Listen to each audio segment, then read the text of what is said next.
রাজধানীর আদ্দিন হাসপাতালে সেখানে এসির গ্যাস লিকেজ থেকে এক ওয়ার্ডে এখন পর্যন্ত খবর পাওয়া গেছে যে 6 শিশুর মৃত্যু হয়েছে। নিয়ে আমরা একটা ব্রিফ আশা করছি হাসপাতাল কর্তৃপক্ষ।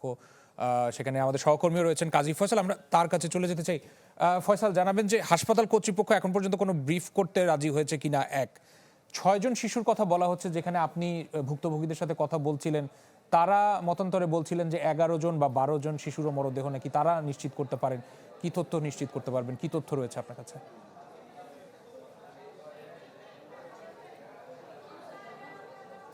রাশিদ, এখন পর্যন্ত আমাদের কাছে আসলে সেই বিভ্রান্তিকর তথ্যই রয়েছে যে এখন পর্যন্ত আসলে 6 জন বাচ্চা মৃত্যুর কথা পুলিশ আমাদেরকে জানিয়েছে। আমরা কিন্তু 6 জন কিন্তু আহাজারি করতে করতে আসছে। আমার নাতিন মাইরা হালাইছে, আমার নাতিন মাইরা হালাইছে, আমার নাতিন মাইরা হালাইছে। আমি দুহারগণ আইছি, আমার বিচার চাই। আমি আপনার কাছে বিচার চাই। আমার কইলো না একটা অন্য হাসপাতাল নেন। আমার ভালো নাতিনটা ঢুকাইছি, আমার ভালো নাতিনটা নিয়ে ঢুকাইছি, ভালো নাতিনটা নিয়ে ঢুকাইছি। এরা না পারলে তো কইতো অন্য হাসপাতালে নেন, না কইতো না পারলে কইতো যে আপনি অন্য হাসপাতালে নেন। আমি অন্য হাসপাতালে নিয়ে গেতাম, এরা নিয়ে ঢুকাইয়ে আমার আইসিতে নিছে। আমার ফিরাও 7,000 টাকার মাল সামান আনাইছে। তাও ওই 7,000 টাকার মাল সামান নিয়ে আমার আধা ঘন্টা টাইম দিছে। আধা ঘন্টার জায়গায় 1 ঘন্টা, 1 ঘন্টা জায়গায় 2 ঘন্টা, 3 ঘন্টা হয়ে গেছে। ওখানে আমি 1 ঘন্টার আগে নিয়ে রাখছি। আমার ঠিক দেখান, দেখা যাবে না। পরে কয় আপনি গার্জেন আনেন না, নিয়ে আইসি বাইরে। এই লোকরে 2বার 3বার ঘুরাই ঢুকাইছি। ওখানে বাইরে যাই দেখে বাইরে গেছে রে, আমার সর্বনাশ কইরা হালাইছে রে, আমার বাইরে হালাইছে রে। আমি আর বিচার চাই রে, আমি দর্শনের কাছে আল্লাহর কাছে বিচার চাই রে। আমার নাতি বাইরে হালাইছে রে, আমি আর বিচার চাই। আমি বিচার চাই। আমার নাতি মাইরা হালাইছে, আমার নাতি মাইরা হালাইছে।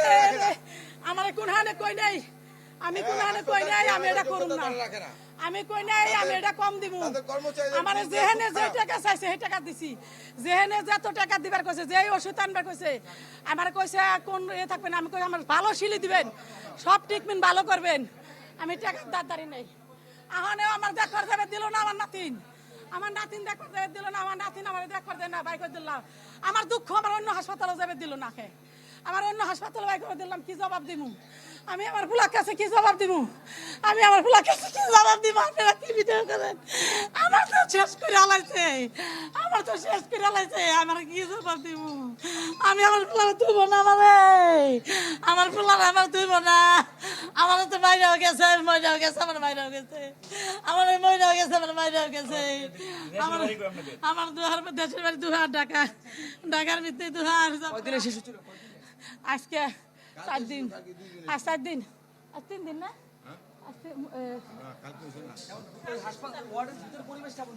হ্যাঁ, পরিবেশ আমরা বুঝি না তো। রাতে একটা বেড ডাক্তার ছিল না, একটা সিস্টার ছিল না। রাতে তার বাচ্চাগুলো বেবাক বাচ্চাগুলো গরম চিক্কর পারছে, কিন্তু আমার বাবু বেশি চিক্করও পারছিল না। আমার বাবু সুস্থ বাবু আইসিতে নিয়ে ঢুকাইছি। আমার বাবু সুস্থ আইসিতে আমি নইছি। ওই সমস্ত বাচ্চা কাতর দেখে আমি দৌড়ে নইছি, দৌড়ে আইনে হাড়ি করে আমি দিছি। তাহলে হেরা কইলো না আপনি অন্য হাসপাতালে নেন। হেরা সার করে এনওসিতে আইসিতে ঢুকাইলো, আইসিতে এনওসিতে ঢুকাইলো, এনওসিতে আইসিতে।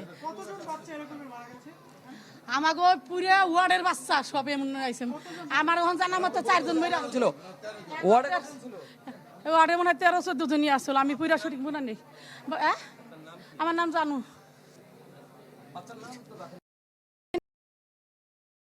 বাচ্চা আমরা শুনছিলাম আসলে ওনার ছেলের অর্থাৎ ছেলের ঘরের যে নাতি সে মারা গেছে। এমন কিন্তু স্বজন আরও আছে। আমরা একজন বাচ্চার মাকে পেয়েছি, যিনি আসলে একদম নীরব স্তব্ধ হয়ে বসে আছেন। আসলে উনি অধিক কষ্টে পাথর হয়ে গেছেন, এরকমটা অবস্থা। আমরা একটু আসলে আপনার কে মারা গেছে? আমার মেয়ে মারা গেছে। আসলে কি ছিল ওই ভিতরের পরিবেশ, কেমন ছিল আপনাদের সাথে? ভিতরের পরিবেশ বলতে রাত্রে সারা রাত বাচ্চারা সব একসাথে কান্না করছে, সবগুলা বাচ্চা। তারপরে হচ্ছে আবার অফ হইতো, আবার একটু পর পর আবার কান্না করতো। এভাবেই সারাটা রাত গেছে। হ্যাঁ, যাওয়ার পরে সকালে বমি করছে। বমি করার পরে আমরা বাহিরে নিয়ে আসছি।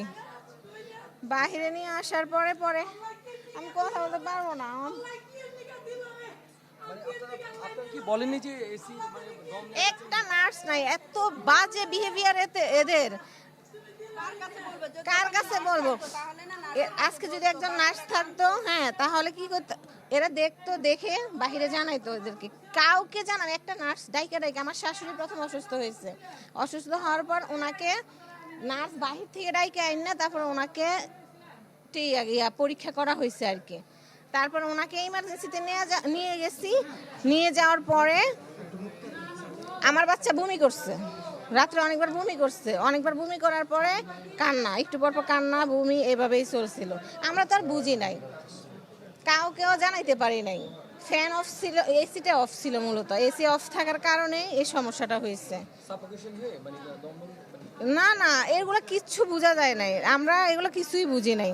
তারপরে হচ্ছে আমরা সকালে বমি করা দেখি আমরা নিয়ে আসছি বাহিরে নিয়ে এসে দেখি, পরে বলে যে পরীক্ষা নিরীক্ষা করছে, বলে গ্যাসের প্রবলেম, এই সে এগুলো বলছে। প্রবলেম এটা না না, এসির গ্যাসের প্রবলেম এটা বলে নাই, বাচ্চার গ্যাসের প্রবলেম, এগুলার সমস্যার কারণে এগুলা বলছে। তারপরে আমার বাচ্চা আসছিল বাহিরে, তারপরে এই সমস্যা, একজনের বাচ্চা শুনছি মারা গেছে, তারপরে আমার বাচ্চাকে আমি নিয়ে আসছি বাহিরে, নিয়ে এসে হাঁটছি, একটু পরে নিয়ে গেছে, নিয়ে আইসিইউতে বলছে যে নিয়ে যাবে, আইসিইউতে নিয়ে যাওয়ার পরে শুনছি যে সুস্থ আছে, এভাবে পরে মারা গেছে।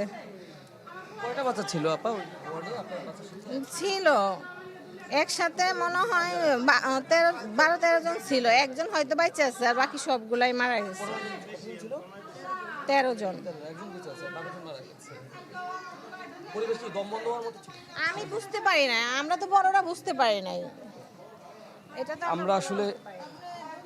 আমরা শুনছিলাম এক মায়ের আসলে তিনি কতটা কষ্টে পাথর হয়ে গিয়েছেন, তার তার ওরস থেকে জন্ম নেওয়া সন্তান মারা গেছেন, এবং তিনি কিন্তু সেই বর্ণনা দিচ্ছিলেন। একটু আগে কিন্তু একটু দূরে কিন্তু এক দাদি তিনি হাজারি করছেন, তার নাতিন মারা গেছেন।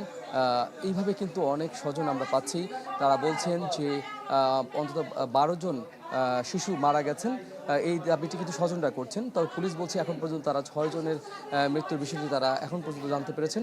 হাসপাতাল কর্তৃপক্ষের কাছ থেকে আমরা এখন পর্যন্ত কোনো বক্তব্য পাইনি, আমরা যখন পাবো এবং নিশ্চিত তথ্য পাবো যে আসলে কতজন শিশু মারা গেছেন সেটি নিশ্চয়ই আমরা আপনাদেরকে জানিয়ে দিব। ফয়সাল, এখন পর্যন্ত আমরা আপনার কাছ থেকে বিদায় নিচ্ছি। কাজী ফয়সাল আদ্দিন হাসপাতাল রয়েছে এবং সেখানে আরও আপডেট পাওয়া মাত্র আপনাদেরকে দর্শক নিয়ে যেতে চাই সেখানে, এবং সেখানকার সর্বশেষ জানাবো। এখন পর্যন্ত হাসপাতাল কর্তৃপক্ষের বক্তব্য পাওয়া যায়নি, তবে আমাদের সহকর্মী সেখানে অবস্থান করছেন, নিশ্চয়ই আমরা তথ্য আপনাদেরকে জানাতে সক্ষম হব।